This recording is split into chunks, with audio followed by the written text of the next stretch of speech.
Welcome to another edition of Meet Me at Happy Hour, the podcast. For those not in the know, my name is Rashad Bowtie Mills. Yes, the bow tie, I always keep them on, and I like to believe all of them are fresh.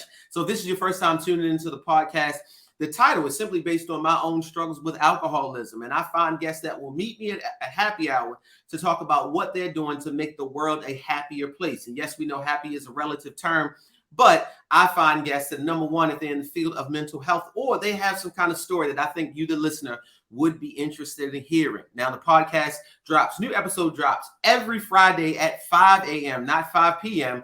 That's when I was at the other happy hour throwing shots of Hennessy. So at this happy hour, everything kicks off at Fridays at 5 a.m. via YouTube and Spotify. All the platforms, more are on the way. So I want to introduce my guest. He has so many titles, and I'll start with the CEO of Whole Life Baltimore, known through the world of social media, these social media streets, as the urban counselor, but his government name, and my friend, licensed clinical social worker, the one and only Dana Lewis. Dana, what's up, my man? What's up, bro? What's going on, Happy Hour family? How y'all feeling this evening? Everybody is well, man. Listen, first and foremost, thank you for devoting some of your time to meet me at happy hour. I think one of my favorite musicians of all times is Jay-Z. And he said, man, you could have been anywhere in the world, but you are here with me. For And sure. so again, Dan, I appreciate your time being here with me. First and foremost, we're both in the field of mental health. So let me just do this. Let me do an early meet me at happy hour check-in, man. How was your day and where are you at emotionally right now? Yeah, man. So my day has been pretty relaxing. I was in a training earlier trying to get these CUs to renew my license. But where I am emotionally, man, just managing everything with running a business, managing family, and managing my own emotions while having to take care of things that I'm responsible for. So it's been a lot, I would say overwhelming, but I'm just looking to cope with things and put things in place so I can manage better. You know what I mean? Got you. It makes perfect sense. As a fellow practitioner, man, I know the CEUs are from the devil. They are from the devil. They are from the Hit in devil. my Right? pocket, bro. Yeah, I was about to say pricing is at like an all-time high. Sure. So it's really, really challenging. It's really, really challenging. And I used to try to like knock them out weeks at a time. And I'm like, that doesn't work because I have clients to see. So just finding the right time for them and things of that nature. But you said a few things and it was almost like a perfect segue. You gave me like the assist. And the only thing I need to do now is just lay it up. It's a perfect assist that you mentioned managing emotions. And one of the things, Dan, I'm going to be honest with you, probably within the last 30 to 45, maybe extending it out to 60 days, I've been following your social media with a more intentional eye. And I have been liking what I'm seeing because I noticed that you're speaking more. And when I met you before, really quiet and reserved, but I noticed you're speaking more and you're talking about this thing, emotional intelligence more. And you're taking a deep dive into it. What is emotional intelligence and why was it so big for you to delve into it and become an expert at it? For sure. So when we talking about emotional intelligence, it's just our ability to know and understand and manage and respond to our emotions as well as other people's emotions. It's being aware of how our words and our behavior impacts others, right? So that's in a nutshell what emotional intelligence is. And how I got into emotional intelligence is on a personal story. I went on a self-discovery journey in 2018 where I really like sat myself down before COVID. I sat my own self down and really explored my own emotions and really tapped into what was going on with me emotionally. So going through that journey on my own, I really was like, man, this was a good feeling to really able to stop for a second and really able to name certain feelings that I was running away from and took that deep dive personally and then experiencing that and really being able to gain a sense of identity from naming my emotions and understanding my emotions and addressing certain issues with me. I was like, yo, I really want to help men.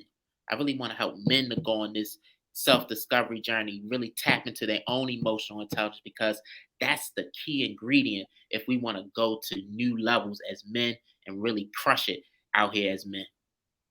What was the catalyst for you going into this journey in 2018? Was it something that like pushed you? Because that takes a lot to sit yourself down from the day to day Yeah. and really internalize it and go deep. So what was that moment, or was it a moment for you that just, or was it a series of moments that says, hey Dana, let's go on this journey? Absolutely. So prior to going on that journey in 2018, I was warned with myself, man. Like I had Mm. identity issues, identity conflict, man. Like I was comparing myself to other men. I didn't feel comfortable in my own skin. I was dealing with rejection in the past. And, I was just going through a lot of battles internally. And I was just running away from naming my feelings and actually dealing with those emotions, right? So that's what catapulted me to really go into this self discovery journey in 2018. It was just some internal conflicts, some identity confusion, and I was just comparing myself to other men, and I was just getting sick of that, you know. And I knew like it was something that I had to deal with, and I couldn't keep running away from it because it was making me miserable at the end of the Mm. day. So I was like, you know what? Let me just go ahead and take this dive. Let me see what's behind this journey right here.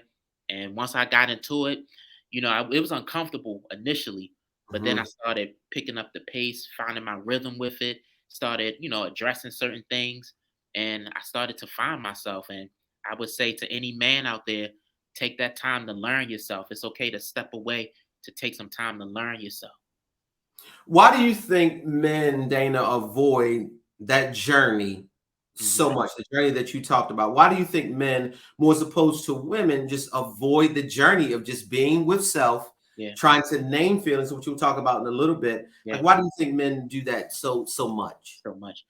So sometimes I feel like men avoid that journey because we don't want to be seen as weak. We don't want to be seen as incompetent. We don't want to deal with actually having to look at ourselves in the mirror because it takes a lot to look at the real you. It takes a lot to see like Mm. these are the areas that I need to improve upon. These are the things that's impacting me. And then when you think about it as well, like some of us were taught that, you're not supposed to feel what you are feeling. Some of us was taught that, keep it moving as long as you are winning out in the workplace, you winning with getting women, you got the wife, you got the kid, you got these material things. So why are you tripping about it? Just keep it moving. It's nothing to worry about. So also sometimes that narrative, coming up where we're not supposed to show feelings or really explore and investigate these feelings because you may look feminine can also be a reason why, some men avoid the work that it takes to go on a self discovery journey like I did. What was the biggest thing that you discovered about yourself after this? Like, what was that thing that you walked away? Give me one of them, because I'm sure it was multiple, but give me one thing that you walked away from this, and it was like, wow, Yeah. bro, you discovered this. So I discovered that, I was born to be a healer, man. I was born to help people to heal, and that you were put on this earth to help people to mend broken areas in their lives. Because I always noticed, that people would gravitate towards me, Hmm. to get advice and things like that. But I would never like honor that. I would be like, oh yeah, they just here to hear, to get some advice or whatever. I never took it seriously. But then after going through that journey that I went on, I was confident enough to say, like, this is my purpose. So I was able to find my purpose and who I was as Dana and as the man. And now I'm just walking in that even more so, helping people with mental health and helping people to heal. So coming out of that journey, man, I was able to find my purpose. I was able to find like my identity as far as like who I was. I knew I didn't have to be like other men. I knew that I had something off special to offer to whatever environments I was able to go into. So those were like the two major things that I was able to pick up on after I did my own self discovery journey. So let's go back a little bit. What was your initial introduction to the field of mental health? Like, what were the things that led you to this field? Because you said that it was always this helping component in Mhm. you, but you never kind of furthered it. So, what was the thing that you said, okay, this is it, now I'll further this to actually be certified and doing what you're doing now? Yeah, yeah. Pretty much, man. Like how I got into the mental health game was when I was doing PRP work. Mm. PRP work. My dad, who is a social worker, he was like, "Man, you want to get into social work? Do this thing called PRP, where you get a feel of how to interview Yes. clients, Hmm. service people, get them connected to services, listening to their problems." So that's how he introduced me to social work. He's like, "Get into the PRP game." So once I got into that, and I started just helping people and hearing people's issues and asking them certain questions to help them to discover certain things. I was like, I like this. I like this. I like this. And I This has staying power, right? right. And I did PRP after I graduated with my psychology degree. You know what I mean? So this was like an entry, and then I started liking it. So then I went to my dad. I was like, "Yo, I like this more and more. So I want to do what you're doing. How do I get in the game?" He was like, "First, you gotta, get your MSW, things like that." So he told me, "Yo, go to Morgan." So I did. I went to Morgan, applied, and we here today, man, and got my licenses and things like that. So that was my introduction to being a clinician, was doing the PRP work right there. Okay. So did I hear that you are an alum of the greatest HBCU ever, The like greatest, myself, the the best, orange and blue of MSU? the best. Man, Yeah. I knew it was something special about you, brother. I knew it We was. got that in connection. So Yeah, I that's knew it why was we brothers, man. special about you, the greatest HBCU ever. Absolutely. Shout out to Morgan. I love Morgan Me State. too. They Interestingly family, enough, man. Morgan, they have a great social work department, but in terms of Morgan doesn't have, let me see, I want to get this right. When I got into the field and I wanted to go to Morgan, they didn't have it for therapists, it's just for social workers, I believe. Social. Yeah. Okay. How was it growing up with a dad that's in the field, a social worker, and probably at an early age, dad was talking about certain things from a therapeutic lens and feelings. Like, how was that? Because that's different. Because a lot of like men our age, we were never exposed to somebody that, hey, this person is like in the field of mental health. They typically look like white men and white women, and we normally back in the days didn't have access. So that was very different. I mean, different. So how was that for you growing up with somebody like that? Yeah, man. So when I was growing up, man, I would just see my dad just kind of like on the move. And I'd be like, "Yo, why are you so on the move?" He's like, "Man, I'm going to see this client, get to this client," because he was doing outpatient mental health at the time, doing therapy in home. So I would ask him like, what is it like, talking to people who go through things every day, man, that's having a hard time with managing certain things? And I would ask him these questions, and he was just like, just being able to be in their presence, man, and help them to navigate, certain feelings and navigate certain issues. Like, that's my job, man, as a therapist, and giving them strategies and things like that. So I would ask him, like, and this was like around like 15. I would be talking with him at 15 about what he was doing in the field at the time. And he was just like, man, just helping people just be better, helping people with their feelings and helping people just to elevate and grow. So he would have these conversations with me every now and again when I would ask him about his work. So just being able to have those conversations with him at the time, I didn't really know what it was really, but just for him to have those conversations with me, just put in my mind that, I really want to be able to talk to people and facilitate those conversations and be a listening ear, because I know everybody needs that. So just having those conversations with him about his work at the time and being a listening ear influenced me too to be like, yo, let me listen to my friends in high school. Let me listen to how they managing things. And people even then saw me as the calm, cool, collected guy. I can talk to Dane about whatever because I learned from my father about how he used to do things in therapy, about listening and hearing and processing people's feelings as well. So we talk about growing up with a dad that's in the field of social work, right? Dad probably demonstrated some qualities of an emotionally intelligent man. And let's put all these things together here for a second, Dana. Yeah. Why do you think that, or do you believe, I'll Mhm. ask it this way, that it's more difficult for men that look like your father, for brothers that look like yourself and myself, to be emotionally intelligent? Do you believe that it's harder for a man of color to be more emotionally intelligent in this world? That's a good question. And I feel like if we want to be emotionally intelligent, we first got to be decided on, kind of like what I said earlier, breaking those stigmas around what it means to express ourselves emotionally. And I feel like that's one of the barriers that keeps us at times as Black men away from being emotionally intelligent, is really that stigma, right? Like, okay, well, if I express my emotions, if I dive into my emotions, I'm gonna look like a female, or I'm gonna look like all soft. But when we think about it, fast forward to now, we're in a day and age where Black men, though, are being very expressive about their emotions because we are tired of feeling how we're feeling. We're tired of, dealing with various issues because we're not expressing our emotions. And now I see, like, in the era that we're in today, I'm seeing Black men just coming out, talking more about emotional intelligence, talking more about their feelings, talking more about their mental health, because we understand that the things that we were taught coming up have not been serving us. They've been harming us. They've been causing us to be more depressed than we ever been, causing us to have so much more anxiety than we ever been. Suicide rates are going up in our community for as far as Black men. So we seeing the aftermath of those narratives that we thought were positive, but at the end of the day, those are costing us our lives.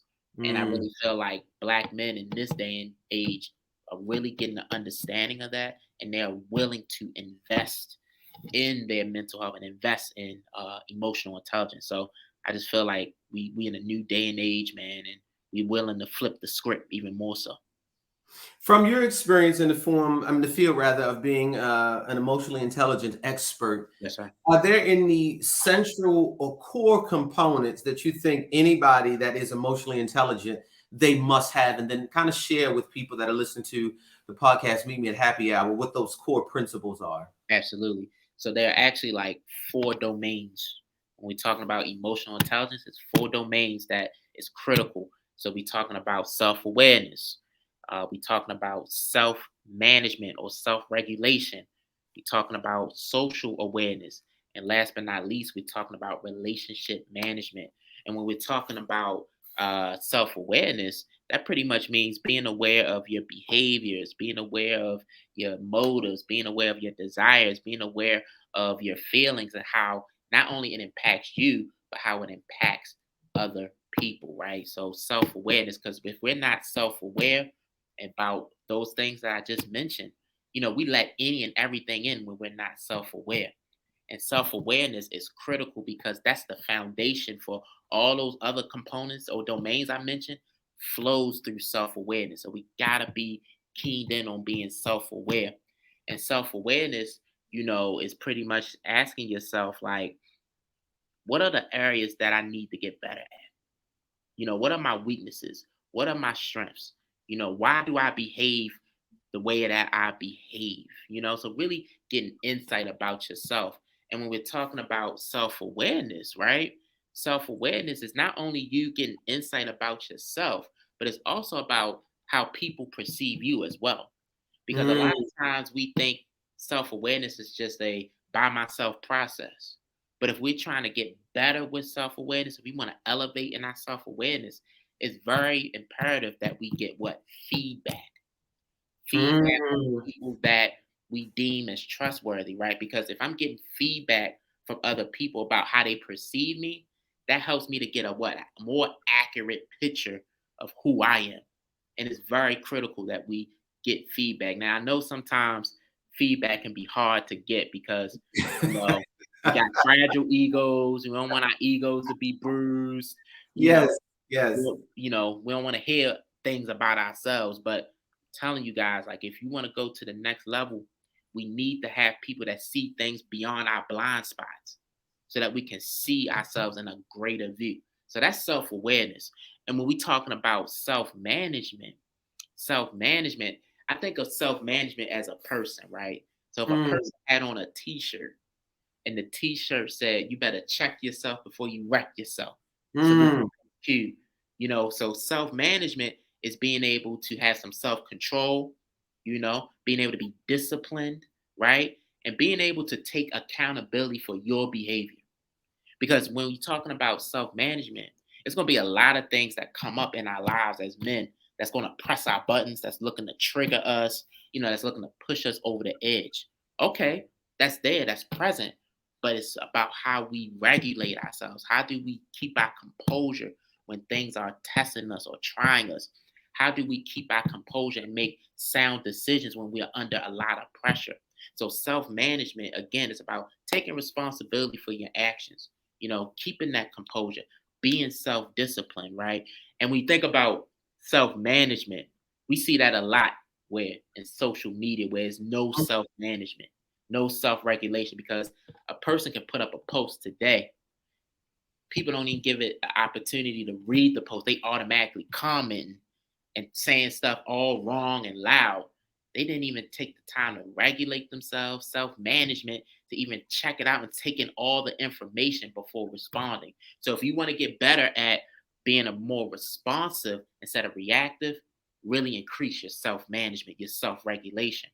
And when we're talking about social awareness, this is critical if we're talking about relationships and you want your relationships to be healthy. Social awareness pretty much means I'm able to see and understand other people's perspectives outside of mine. Mm. Because I'm able to take in other people's perspectives and see their side of things, that information that I get from that informs me on how I deal with the person, how I engage with the person. So when we're talking about social awareness, this where that word, the E word, comes into play, and that's empathy. Mm. And for us as men, if we want to have healthy, sustainable relationships, we gotta lean into empathy because I do couples as well. And that's something that I tell men in couples counseling. Like, you want to hear your wife better, you want to make her feel safe, you want to make her feel supported, be more empathetic. Let's work on empathy. Let's look to put yourself in her shoes, put yourself in the other person's shoes so that you can hear what you need to hear, so that you can feel what you need to feel, right, from them. Because when we are empathetic towards others, it makes people feel safe, right? It makes Mm. people feel heard because everybody wants to feel heard. Everybody wants to feel seen. Everybody wants to feel heard. Everybody wants to know that their feelings matter. So if we're more empathetic in our relationships, those areas in our relationship will increase. We will have healthier relationships when we are empathetic. So when we're talking about social awareness, the key thing is being empathetic, being able to be an active listener. An active listener means I'm listening instead of responding. I'm listening to you and I'm trying to pull out all the details that you're saying so that I can gain a clear view of your perspective and not just mine. So that's social awareness. And relationship management, when we're talking about relationship management, that means being able to build with people, being able to network with people, being able to have effective communication, being able to collaborate with people, being able to give feedback and receive feedback, knowing how to manage conflict. So relationship management is critical because when we're talking about effective communication is being able to be assertive in your communication when you're talking with people. Because one thing that I've seen is when a person is passive or they're passive aggressive in their communication, that's an indication of low emotional intelligence. Mm. You have high emotional intelligence, you're able to speak to things directly while honoring the person's feelings at the same time. You're not passive. And when we're talking about managing conflict, it's ways to manage conflict in a calm and civil way.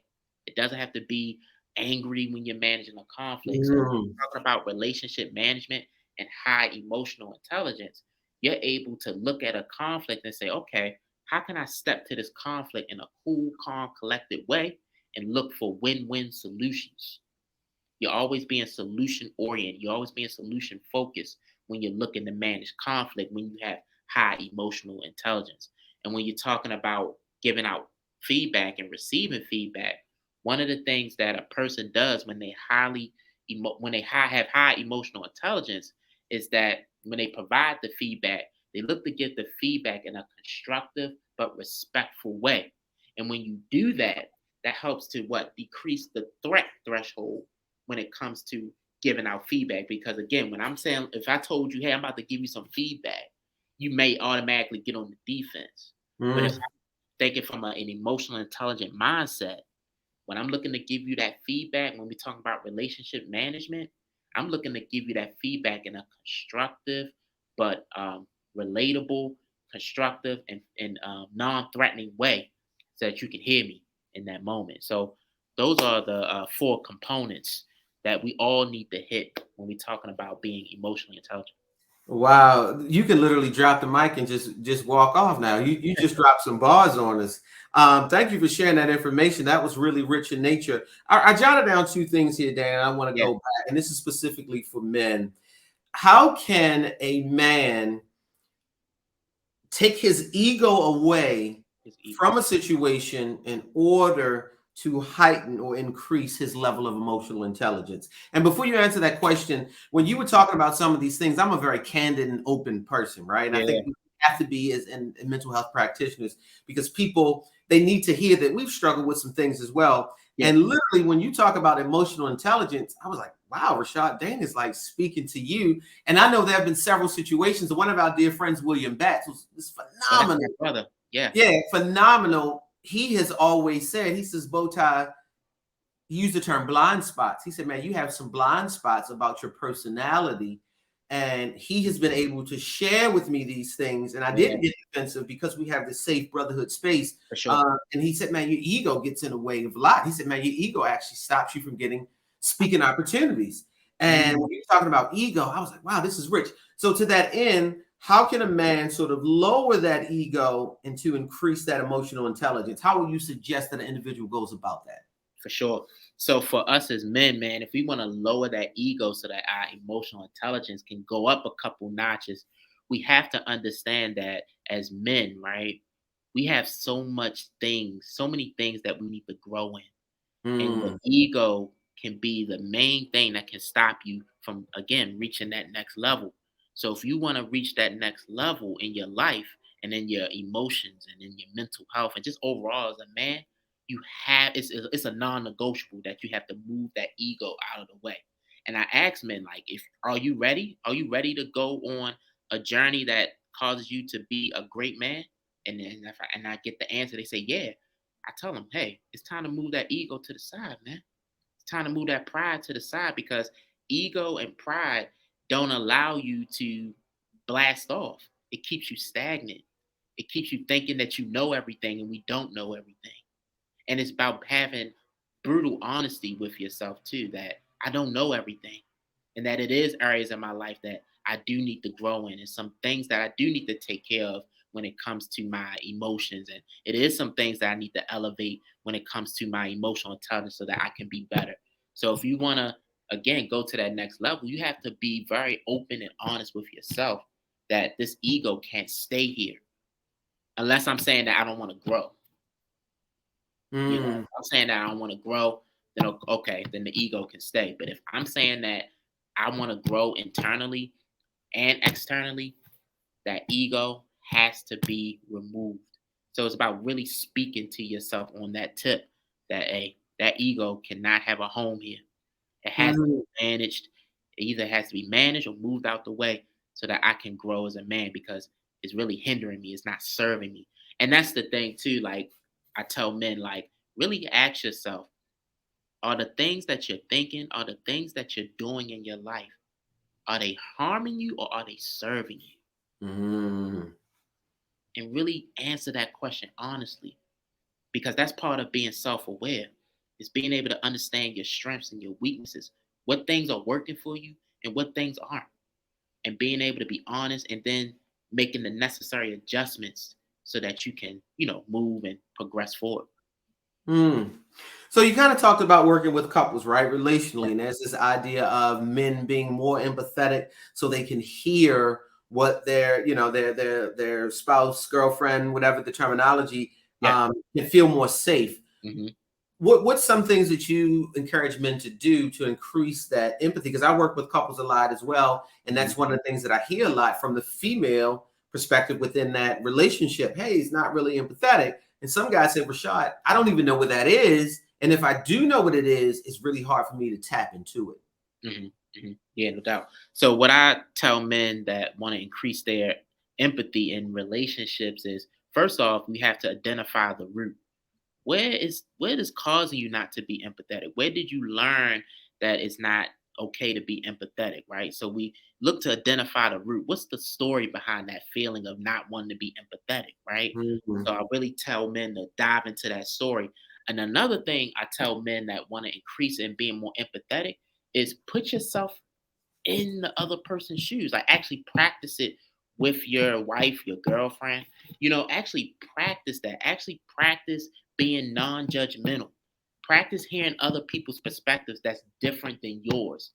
Put yourself in conversations where you're talking about something that's different than what you may think.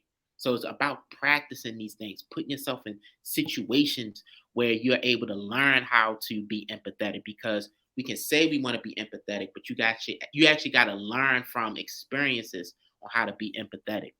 And another thing that I tell men that's in relationships, if they want to increase their empathy, you got to be self-aware about, what is causing you, what's keeping you from being empathetic, right? Like, what is it? Is it a mindset? Is it something that you feel as though, like, if I be empathetic, then I won't get my points across? What is it that's causing you to not be empathetic? So those are some of the ways that I teach men in couples therapy, about how to increase empathy. Wow, this is really good. This is rich. I'm gonna leave here feeling a lot wealthier than what I originally got on this podcast. For sure. So you said this term several times, and I wrote this down because I know this is an important point. Name your feelings, right? So Name as therapists, social workers, we encourage clients to name your feelings. What's the benefit of that? And then how do we help people get to that space of naming feelings? And Mhm. I guess this is a three-part question. Yeah. If they actually name the feelings and it's one of uncomfort, how Yeah. would someone navigate that as well? For sure. So when we're talking about naming our feelings, it's very critical, because if we start to name our feelings, what happens is that it decreases the intensity of that feeling. So once we're able to name a feeling, put a name to it, it decreases that intensity.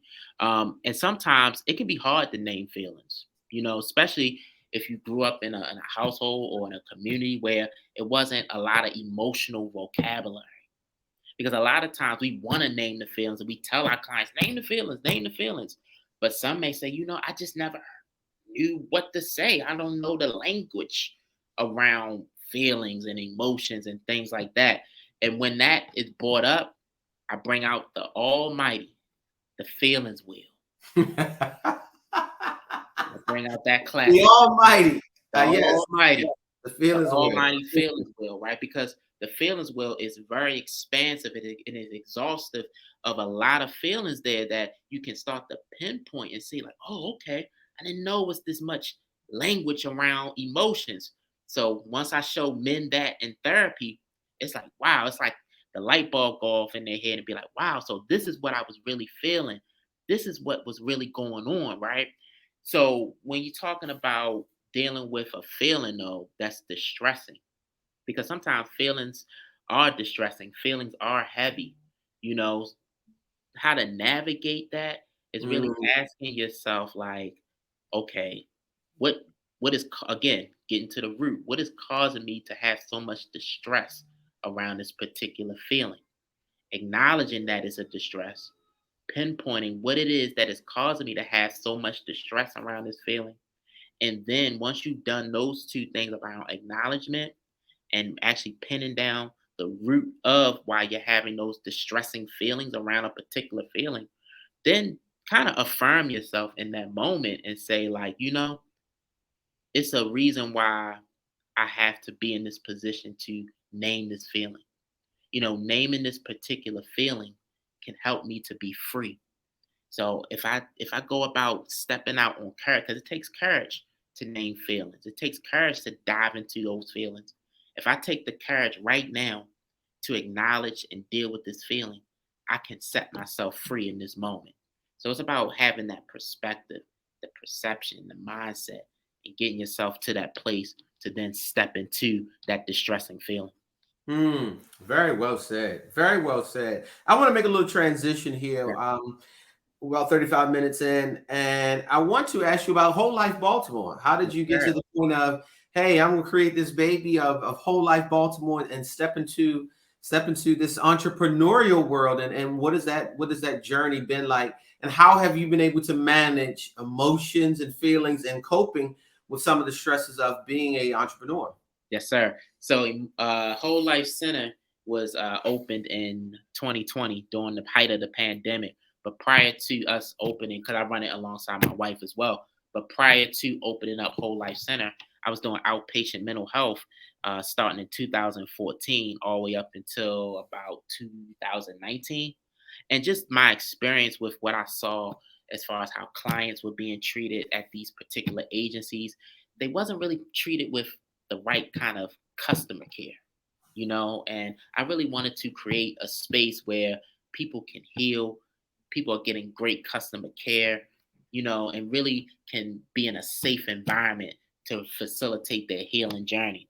So that's where Whole Life Center originated from my own experiences being in the outpatient mental health setting and seeing like, hey, I want a better space for clients to thrive in.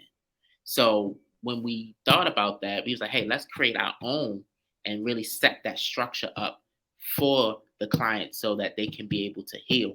And we thought about it even more, and we was like, we wanted a space where people can become cycle breakers because we Mm. understand that cycle breakers, and being in that position of breaking cycles, that's what catapults you into your healing journey. When you're able to see certain things that you grew up in or things that was again told to you wasn't the best or wasn't healthy and it was hindering you, yeah, it's time to break that cycle so that you can really be the person that you want to be so that you can move into the healing that you deserve and that is for you. So that's when we started developing that type of mission around Whole Life, is that this is the home, this is the place for cycle breakers to move from, to break generational curses so that they can move into generational healing. So that's pretty much a summary around how Whole Life was built and created. Now, when it comes to being an entrepreneur, they don't tell you this about being an entrepreneur, that you pretty much working around the clock. It's always something to do as an entrepreneur. It's like, hey, I want to work for myself. I want to do my own thing, which is great. And it's definitely has some benefits, but it's work involved. And it's work involved on a personal development level, on an emotional level, and of course on a physical level because you're doing the work. And being an entrepreneur, man, like this really has tested my emotional intelligence. It really tested my, In what way? What's the biggest way that you've been tested emotionally as you navigate your entrepreneurial journey? for real, man. How I've been tested emotionally is really being aware of, self-aware of, sometimes as an entrepreneur, those self-doubts that you got to work through. Mm. Those self-doubts, like, is this moving? Am I the person for this particular position here? Am I even supposed to be an entrepreneur? Knowing that, that purpose was inside of you to do entrepreneurship, but still sometimes them self-doubts will creep in. And I have to be self-aware and I have to, again, self-regulate. So all these Mm. things that I mentioned before, I gotta be self-aware that the self-doubt is showing itself in my life as an entrepreneur. Okay, once I've acknowledged that the self doubt is there, what feelings am I having around the self doubt? Feelings of, okay, maybe confusion, feelings of inadequacy, sometimes feelings that I don't know, like I don't know how it's gonna go. So then acknowledging those type of feelings, and then once I'm able to acknowledge those feelings, and I'm self aware, then I gotta self regulate. I gotta self-regulate and say, okay, Dana, these are the feelings that you're feeling. You know that you are called to this space. You know that you're called Mm. to occupy space with Whole Life Center. So let's keep our composure. Let's breathe. Don't get over inundated with the task. Let's step away. Let's build out a plan and let's attack it again tomorrow. So that's how I had to self-regulate. Mm. I had to talk myself down off the ledge per se from the self-doubt. And then once I'm able to talk myself off the ledge, then I gotta give my own self empathy. Mm. I gotta give my own self compassion in that moment to say, man, you doing it. Did you even look at the wins that you had this week? You're in the game. Keep your head in the game, man.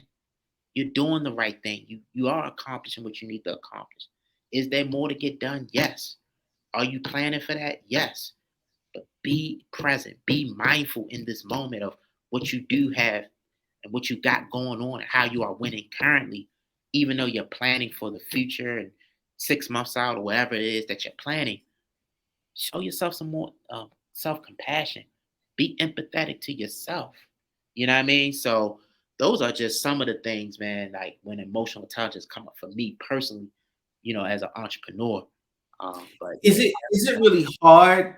And I always ask mental health practitioners this question: is it really hard for you to actively practice what you preach because you spend so much pouring out?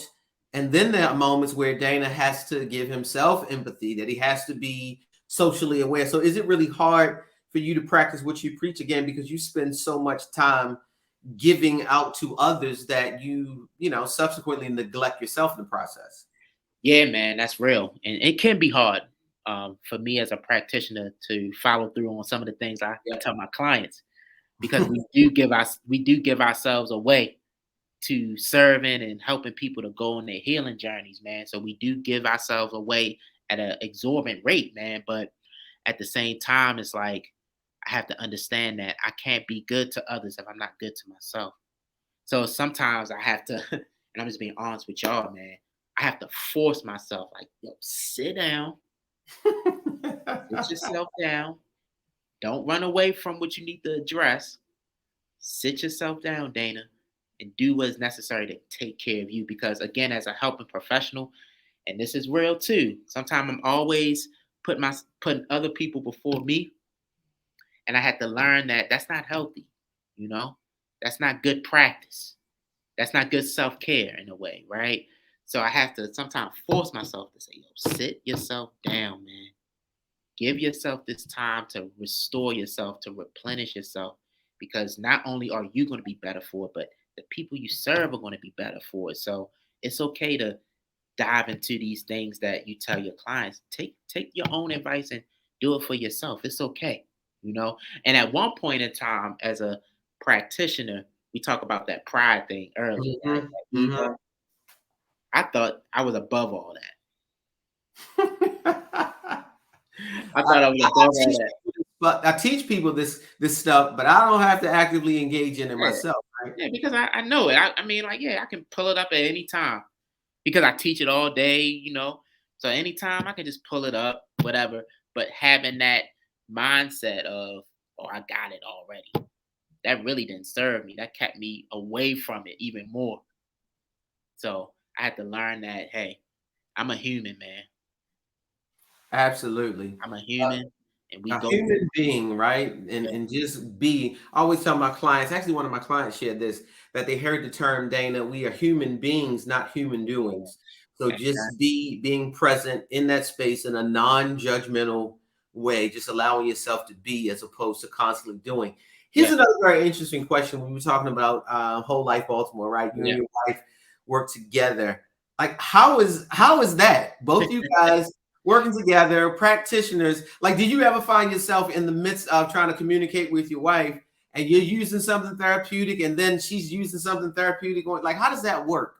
Man, well, let me start with the husband and wife dynamic and being in business with your wife, man. Like, I have to really understand that when we're doing business, I'm the CEO, she's the COO. I'm not talking to my wife in this moment. You know, I Hmm. have to compartmentalize that when we're doing business, she's not my wife right now. We business partners, right? But once we are done for the day, she's my wife, and we back to communicating as husband and wife. So I had to really again compartmentalize that, and also working with my wife, man, really increased our connection as married folk. Ah, So, okay. because it really pulls on teamwork. So if we can do teamwork here in the business at a high level, then we need to route that over even to our household and even do it even more at a high level. So it really increased our teamwork and really showed us how we can be better as a team and how to communicate um, doing this work together. So it enhanced pretty much the teamwork doing business with my wife. Now, as far as us doing like clinical things or sharing clinical things with each other, sometimes we'll find ourselves having those type of conversations. Like, Mm. okay, oh, so you in denial right now, huh? Okay, you projecting right now, huh? uh, You know, diving into those defense mechanisms or, you know, certain little concepts may come out in our conversations. And we have to remind ourselves that, you know, you're talking to your husband, right? mhm, I'm talking to you. You know, we can put all the clinical jargon away, mhm. clinical concepts, you know, so it has been times where we do psychoanalyze each other, but we have to tell ourselves pause a little bit on that. Yeah, really interesting. So listen, Dana, thank you so much for meeting me at happy hour. We're Sure. toward the end of the podcast. Thank you so much for dropping very valuable information. Honestly, I find myself, and this is the first time I've said this to any of my guests, Wow. I will find myself without question going back and listening to this and some of the words that you shared, not only with the people that will hear this on Spotify and YouTube, but I'm going to listen to this because I felt like your client in this moment, right? That Mm. I got so much information that was really rich to help me become an emotionally intelligent man, to increase my level of emotional intelligence. And man, this was rich. This was rich when I could have a guest and call this guest my friend, and yet My I brother. feel like it was a free therapy session. I feel like I should be giving you like my Medicaid card, my Yeah, MA number. you good, bro. You good. We family. Good. So, so before we get off, I always like to end on a very light and funny note. Now, two things that I know about Dana Lewis, and this is just from observation, the few times that we have been in each other's presence, and just kind of doing my homework for today's podcast via social media. I know that you like sneakers, right? I know that you Yeah. like sneakers, and then I know that you like hip hop. Yes, And I sir. didn't know which way I was going to go with this. And right now, we know that the top five is like trending, whether it's the top five NBA players, the For top sure. five quarterbacks. For Here's sure. what I want Dana Lewis to break down and use Uh-huh. the Ice T reference or Ice Cube. I can't remember earlier. Nice, cute. Ice Cube. Yeah. Who are, in no particular order, We'll order. your top five rappers of all time? And give me a snippet as to why. Go. The floor is yours. So is my top five. Jay-Z. And I like Jay because when he gets in that introspective bag, man, he's the best. Just talking about his life and how he sees his life, he's the best at it when he gets into that introspective bag. Number Mm. two, no particular order though, Nas. I like Nas because again, he give you that knowledge. He really paints a picture of where he come from Queens, and I like that. I like artists who can paint pictures as well as give knowledge. Mm. Number three, wow, number three, I would have to go Big L. Big Ah, L, Big okay. L, just because he was just a technician with punchlines and just very skillful at crafting those punchlines. I like Big L. Ah, Uh, okay. Number four, Big, Notorious B.I.G. Trendsetter. Mhm. Knew how to use his voice as an instrument, and I like that. He was very creative about how he said words and his pronunciation, his tone. I like Big on that. And the fifth MC of greatest of all time, Rakim. Ah. Rakim, the God. Just because if it was for him, we wouldn't have MCs rapping how they rapping. He changed the style. Plus, he gave knowledge, and a lot of MCs were birthed from him. Those MCs I named before came from Rakim. So those are my top five. Wow. If rap was a game, I'd be MVP, the most valuable poet on the Sure. MIC. Big Okay. Big L. L. That lets me know that you are a hip hop maven. Anytime that you go with the big L, it might cause me to bring out some big L. So you mentioned Jay-Z. I'm a huge Jay-Z fan. And when you Yeah. talk about the introspective part, I'm very curious, what is your favorite Jay-Z album, if one sticks out more than another? Jay-Z album favorite. Wow. I would have to say Reasonable Doubt. Ah, okay. Reasonable Doubt. I was about to say Blueprint, but Reasonable Doubt, just because Jay was hungry. He had a lot to prove. The way they had to get in to the game to get that album out, and he just was an up and comer, man. I like seeing people that's up and coming, that's hungry. You can hear that passion that they want to make it. So that Jay-Z first album is my favorite. Jay-Z, okay. I love all time for me is a Black album. Black. All time for me is a Black album. But this 444, when you mentioned the word introspective, that just really resonated in my brain, man. I love that he's talking about therapy. He's talking about some mistakes he made in the family. say family. That was like a shifting of Jay-Z. Yeah, and the maturation of Jay-Z. Yeah. And that album really sparked the era from what I believe, for us as men to be expressive about our feelings, and expressive about going to therapy. Because prior to that, like, not too many hip hop artists were talking about their mental health struggles, or this is what's going on in my home and things like that. So, Hove is a trendsetter. So if Hove did it on the record with 444 talking about all these things that he was going through, it just made men across the nation feel more comfortable and saying like, yo, I'm going through that too. Like, yeah, these are some of the things I'm going through. So 444 was a pivotal album as far as where we are as men today, expressing our emotions and going into therapy.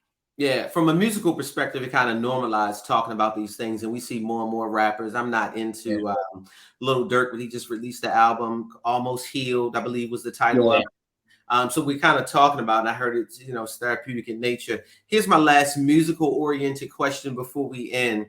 Yes, what is the song that before you go in to your first session on a Monday morning, had the weekend off, you were chilling with the wifey, and you're about to hit the Zoom link or go into the office for the first session, is there a song that's like, man, I have to hear this one.